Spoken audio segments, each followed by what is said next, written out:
It's hot. Hasegawa Tsutomu's father worked as a security guard for a company specializing in schools.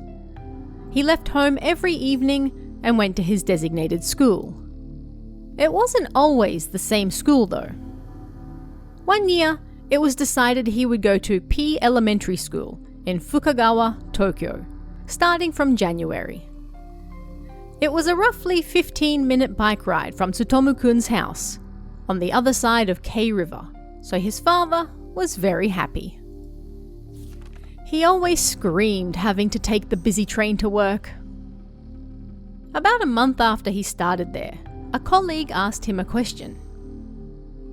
"Hasegawa-san, you're working at P Elementary in Fukagawa, right?" "Yes, I am." "This has gone on for a while now, but we're supposed to inform the new security guards who start there. It'll be March 9th soon." "Okay." "On the 9th, you should visit the Jizo statue next to the school and leave some flowers there. You can do that, yeah?"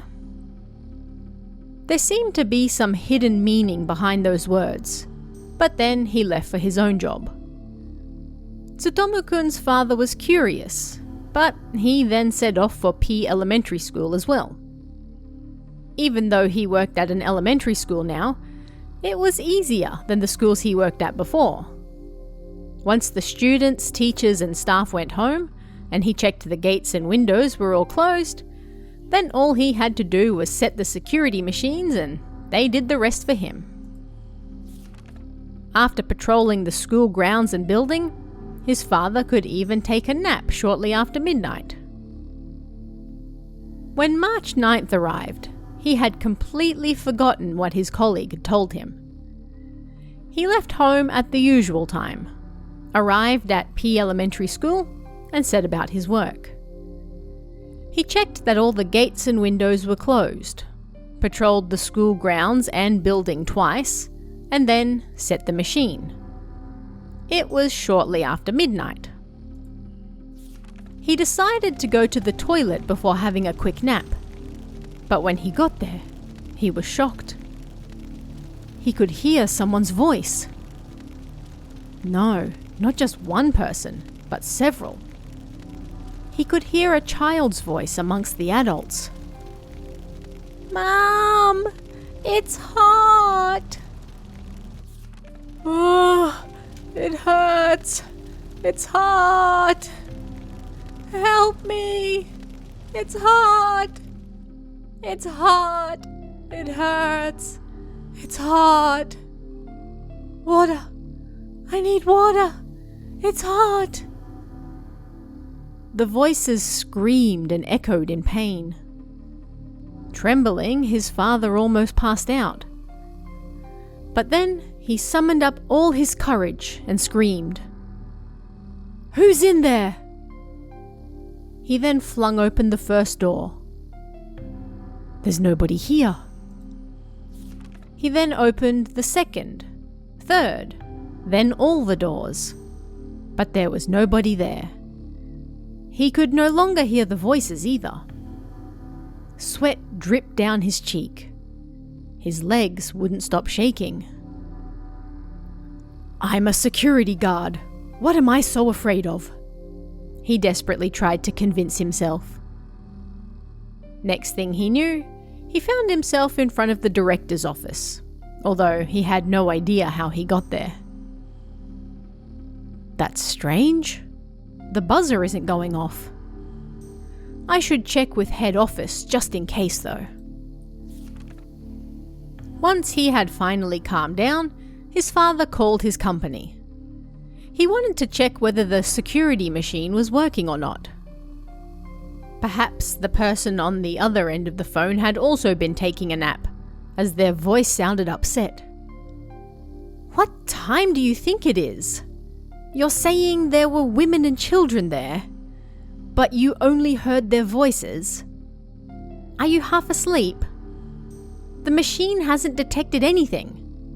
There's nothing wrong."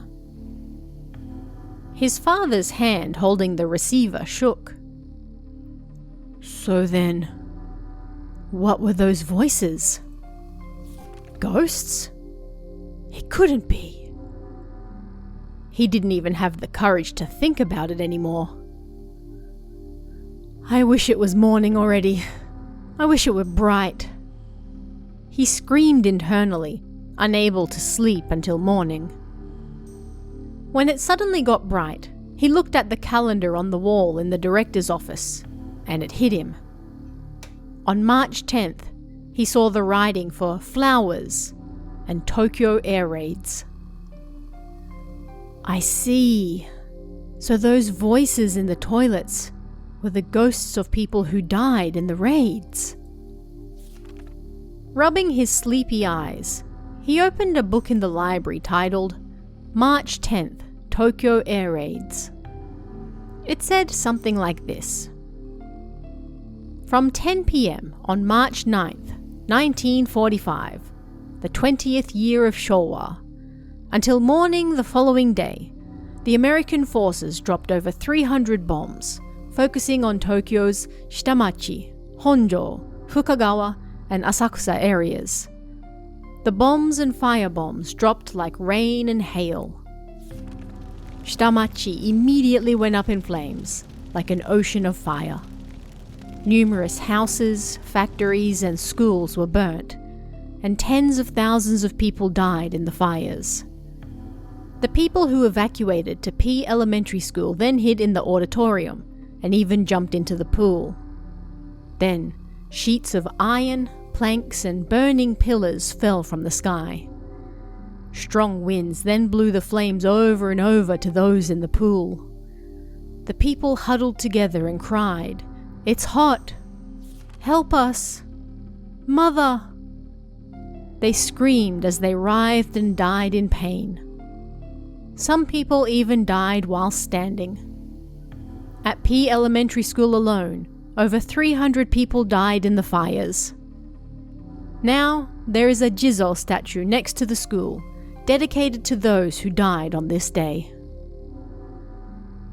Tsutomu-kun's father, having read this far, couldn't take it anymore and ran to the nearby florist. There, he bought a small bouquet. Then he returned to the school and visited the Jizo statue. But when he got there, he was shocked.